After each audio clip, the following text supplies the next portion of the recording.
everyone. Today we're going to be taking a look at Legacy Armada Starscream, who is one of, if not my favorite, versions of Starscream and the Seekers that we've had released in these past few years.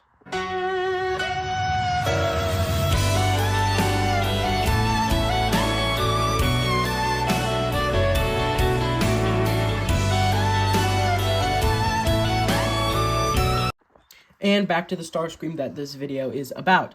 So, this is Legacy Armada Starscream. I've had this guy for around a week. I really enjoy just messing around with him. He's super fun to fiddle around with. And I know a lot of people were excited for him. Oh, don't move like that. Yep. A lot of people were excited for him, but I never watched Armada. So I don't know that much about the show. But I do really like this Starscream design, and I like a lot of the Armada designs, and basically that whole anime verse for Transformers. I really like those designs in general. Like, I didn't even buy Nemesis Prime for two reasons. One, because I couldn't find one. Two, because I like Scourge better in terms of how he looks. And I also, if you can see here, we've got Galaxy Prime, who I also need to do a review on. I've had that guy for a few months now, and I still haven't done it. Yeah, I'll probably do that later. But, so, this guy, he comes with two weapons. He comes with this blue sword. I'm pretty sure, I don't remember what it was called. I searched it up. I can't remember for my own life, but I don't like this weapon. This was his wing sword, which is apparently what he had in Armada. Correct me if I'm wrong. And I just like this one way better. So that's why when I store this figure, I just put it on the back right there, tab it there. But that doesn't matter because guess what? Instead of using those, you can use his shoulder cannons. So as you see here, he's got these things and you can flip them up. And it is actually accurate to the show and to the original toy. He has cannons up here. They even got 5mm ports. So if I just, I can't find my blast effects. I put them up, but you can put blast effects in there and make it look like that.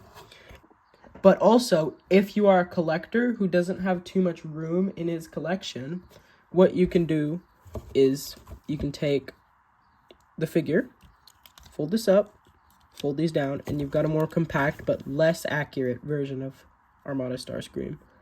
So now that that's done with, another thing is posability, because obviously not a lot of people buy Transformers just to have them sit around, collect dust, or for little, like, 8-year-olds to chew on something. So let's get into posability. We've got a swivel at the head. He can also look up really far. Like, you can see the bottom of his head from there. And this guy has a little wing bend if you want. I prefer my wings on all of my Seeker figures to be bent a little bit as to not make them look so incredibly stiff. You know, it helps. His shoulder can move up like that, and then he has a double bend at the elbow. No wrist swivel though, so another thing this guy lacks is a waist swivel. Unless you move that up, then you can waist swivel him, and you also have to keep his back jet things up. You move that up, and then he does have a waist swivel, full 360. But if you have it down, obviously you can't move it because you know, the cockpit locks it in. At the foot, you can pivot as well as tilt it, but that's for the transformation mostly. And then you can also bend him at the knee, and a pretty good spread, but you can't really make him do the splits because, well, the cockpit gets stuck. And now that we have all of our posability options out of the way, let's get into a quick size comparison. Here he is with our classic G1 Starscream next to Siege Jetfire, who is, you know, pretty tall.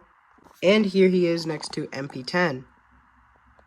Pretty good comparison. I also need to do something for this guy and for Jetfire.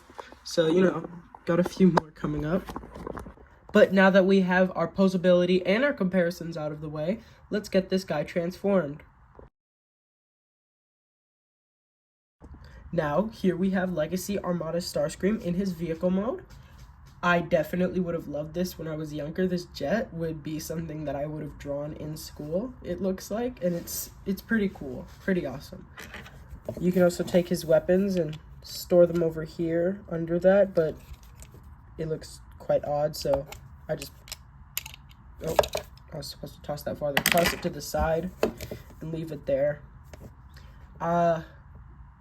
I feel like the thing is, I don't know which version of Starscream I like the jet mode better, because on one hand, Starscream's original one is like the icon, and then this one is just so awesome. But let's get into comparisons again. I don't have too much time right now, so I'm not going to transform them, but here is, let me move my light, him next to Coronation Starscream. Here he is next to Commander Jetfire. And here he is next to MP10. And, I mean, overall, I give Legacy Starscream a solid 8.5 out of 10. He wasn't the best that he could be, but he is definitely one of my favorite Legacy figures. Now, if you'll excuse me, I have to go quickly give him a proper burial. Right, now we pick him up. And we open the drawer. Oh, we'll just put them with the other dead Transformers.